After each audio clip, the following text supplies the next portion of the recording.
C'est l'histoire d'une bande de copains, passionnés de mécanique et d'histoire.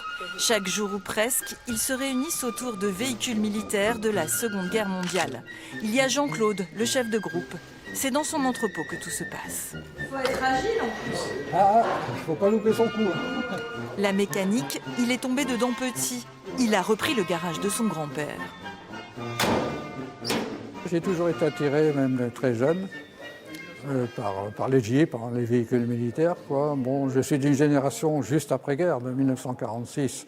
On a vu beaucoup, on a entendu parler beaucoup de ça. Et on a un devoir de mémoire envers les gens qui nous ont libérés. Malheureusement, beaucoup ne sont plus là. On a quand même les véhicules. Et quand on roule, on pense toujours à eux, de toute façon. Voilà. Au fil du temps, l'ancien garagiste a constitué une collection. Voilà, ça se portait comme ça. Avec quelques pièces d'exception, comme ce scooter parachutiste. La selle se rabaisse, on met ça dans un container avec un petit bidon d'essence, un petit bidon d'huile, parce que c'est un moteur de temps, et c'était parachuté. Ou encore ce camion à manivelle.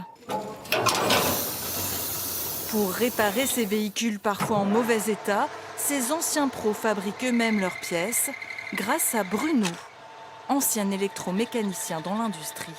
Avec notre passion avec les véhicules militaires, c'est qu'il faut toujours chercher, puis se débrouiller. Donc c'est l'avantage d'être plusieurs aussi, d'avoir les compétences de chacun, de s'aider l'un à l'autre.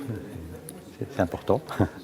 Une entraide qui a permis à Thierry d'entretenir sa Jeep. C'est pas du tout mon métier, j'ai appris avec les mécanos de métier qui me montrent un peu tout ce qu'il y a à faire sur le véhicule. Sa passion, c'est l'histoire. Lors des défilés, chacun incarne un personnage avec son costume. Lui, c'est le photographe. À un moment, il faut essayer de faire un choix sur qui on veut représenter. Les photographes, on n'en parle quasiment pas. Et cependant, c'est grâce à eux que toute l'histoire s'est écrite. Dans les différents conflits, c'est ça. Et ça a tendance à s'oublier. Donc moi, j'ai à cœur de faire remonter ça. Chaque année, depuis 1987, l'association organise des défilés dans les rues de la métropole lilloise. Et l'équipe va aussi en Normandie revivre le débarquement. Ça a été conduit, oui, par des GI, ça, certainement. Et ça vous fait quelque chose? Bah oui, quand même, hein. C'est exceptionnel. Pour Bernard, entretenir ses véhicules, c'est aussi entretenir les mémoires. Une obligation envers les générations futures. C'est important de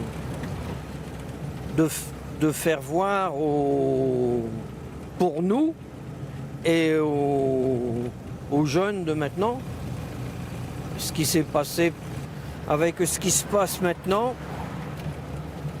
Il ne faut pas oublier ce qui s'est passé avant. Alors, inlassablement, avec ses amis, il partira faire son devoir de mémoire en Normandie pour les commémorations du 6 juin 1944.